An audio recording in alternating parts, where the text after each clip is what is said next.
2 বছর আগে একটি মেয়ের সাথে বিয়ের কথা হয়েছিল। এখন কোনো কারণবশত হয় নাই, মাঝে কথা বন্ধ ছিল। 2 মাস আগে বাড়ির সব জানাই আবার।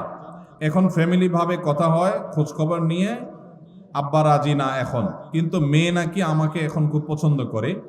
আমি সব জায়গা থেকে ব্লক দিয়েছি তাকে কষ্ট দেয়াতে এখন কোনো গুনাহ হবে কিনা আমার?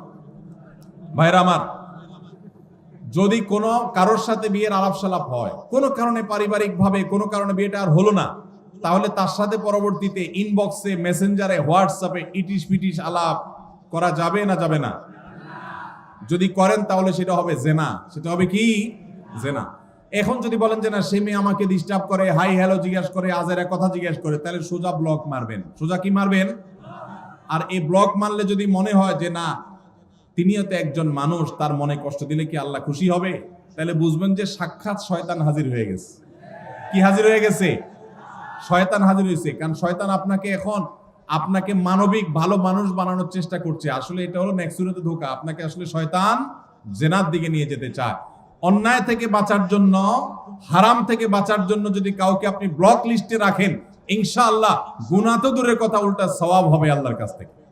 আল্লাহ আমাদেরকে তৌফিক দান করুন।